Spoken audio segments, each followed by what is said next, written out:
Info Live TV, voici les titres de ce 3 octobre 2008. Israël voit d'un très mauvais œil la candidature de la Syrie au Conseil des gouverneurs de l'Agence internationale de l'énergie atomique, qui doit se prononcer ce vendredi sur cette candidature. L'Iran a en effet renoncé à être candidat afin de favoriser la Syrie, qui souhaite représenter les régions du Moyen-Orient et de l'Asie du Sud et remplacer le siège laissé vacant par le Pakistan.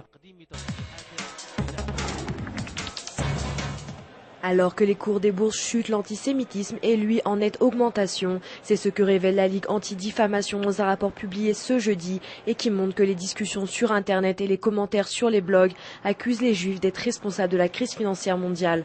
Abbé Foxman, le directeur de la Ligue, estime que ce n'est pas nouveau. Selon lui, à chaque grande crise économique, le monde deviendrait plus religieux et plus antisémite. En cause, le mythe du juif cupide contrôlant la finance mondiale.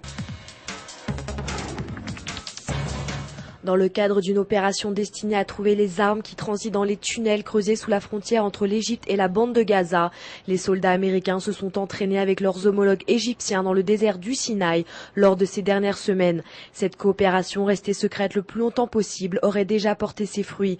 En effet, grâce au matériel américain de haute technologie, notamment des sonars, les deux armées auraient déniché près de 42 tunnels souterrains en moins d'un mois. Le lac de Tibériade continue de s'assécher. Son niveau a en effet baissé de 2 mètres par rapport à l'année dernière. Il se situe dorénavant à 214 mètres en dessous du niveau de la mer. Rappelons que depuis 2004, le niveau du lac de Tibériade a baissé de près de 5 mètres. Face à ce problème de plus en plus inquiétant, l'autorité de l'eau s'est fixé 2 objectifs. Toucher les consciences avec le lancement d'une campagne de sensibilisation sur la nécessité de ne pas gaspiller l'eau et surtout l'amélioration et la généralisation du système de désalinisation qui produit de l'eau douce consommable. Joe Biden et Sarah Palin se sont affrontés ce jeudi lors de l'unique débat entre candidats à la vice-présidence américaine. Au programme du débat, les relations internationales et la politique au Proche-Orient.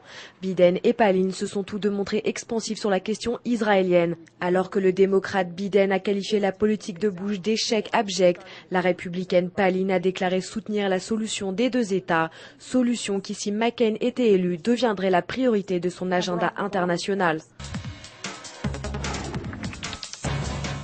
Rappelons qu'avec l'arrivée de l'hiver et le changement d'heure, nous gagnons 1 heure de sommeil dans la nuit de samedi à dimanche. À 7 heures, il sera donc 6 heures. C'est la fin de ce journal. Merci de l'avoir suivi sur Info Live TV, la première télévision israélienne qui diffuse en 4 langues depuis Jérusalem.